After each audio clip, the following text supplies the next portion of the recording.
Hi, welcome to the Gear Garage. My name is Zach, and this is my show about whitewater things. And today I want to review this Spyderco Byrd Cara Cara Rescue 2 knife. It's a long name. I think that the Byrd means it's their series of knives that are made in China, which means not as good quality, but it still has the name Spyderco, so it's a good knife. And so my quick review is this thing is a great, affordable option for a river knife. But I want to go into a little bit more depth like I like to do. And first I want to start with this knife. This is the Spyderco Atlantic Salt. This is my favorite river knife. I did a review about this and people said, cool, that's super expensive. Maybe think about the Cara Cara 2 rescue knife. And this is 150 bucks and this one's 50. So and this one's pretty close. And I just want to show you, this is really tough rope to cut. Really tough rope to cut.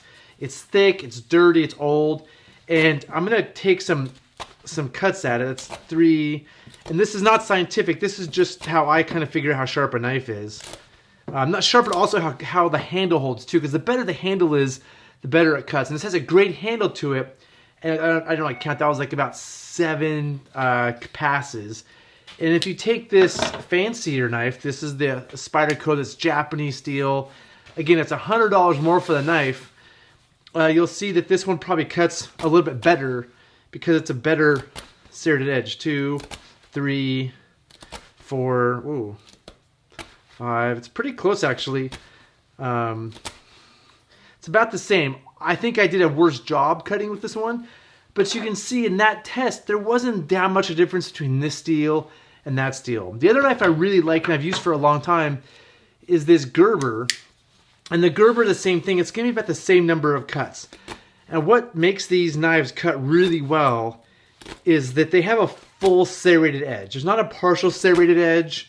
There's a full edge. There we go. That was about the same. So in test, these 3 did all about the same. In actuality, I'm guessing this one is quite a bit better. If we did a bunch of these cuts, this one is next, and the Gerber will be next after that. Now, if we took just straight up throwback rope, again, that's pretty nasty rope right there. We just took straight up throwback rope. Each one of these should cut through this like butter, right? Oops. Wow, that was just a little nick that was left. And then we'll do the Gerber. Yeah, no problem. And then this Cara Cara 2. I'll cut it a different way, but well, you'll see that it cuts through this pretty easy. So for normal applications, this knife does great and as good as other similar knives. If you compared it, just for comparison, people love this dive knife. If you try to cut like a simple throwback rope with this, it's gonna struggle. Like this, man, people love this knife. I'm not sure why, but I can't really even cut this throwback rope with it. A lot of these full like put on the outside of your PFD knives just don't cut things. I'm not gonna go into it.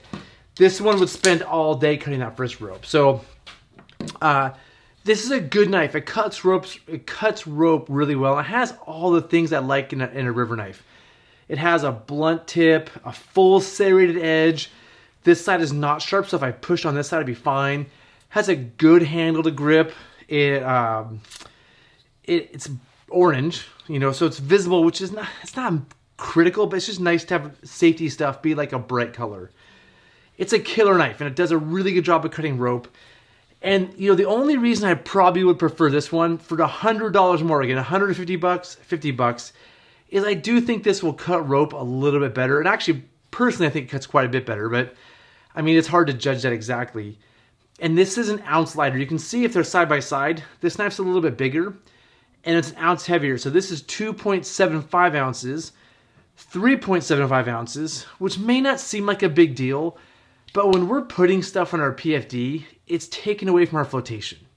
And so I like to carry as little weight as possible in my PFD. And although it's only an ounce, I'm a big guy. I need all the flotation I can get out of PFD. So I'm going to try to go with lighter weight stuff, even if it's just a minor thing, because it's additive. It's a knife plus some pulleys plus carabiners. All those things add up. And if I can like save a little bit of weight everywhere, it ends up being a sizable amount. So overall, this is a great knife. This is my previous favorite, just everyday river knife. I've used it for 15 years, and this is my new favorite. Thank you for whoever suggested it to me. And the things I love about it, just to reiterate, are easy to open, cuts rope well, checks off all the boxes, and it's only 50 bucks. So that's it for this review. If you have things to add, as always, put comments in the comment section below. That's where all the magic is, all the good ideas, suggestions from other people. If you want to buy this, I'll put a link to Amazon. You click that, I get a little bit of a commission. It supports the show.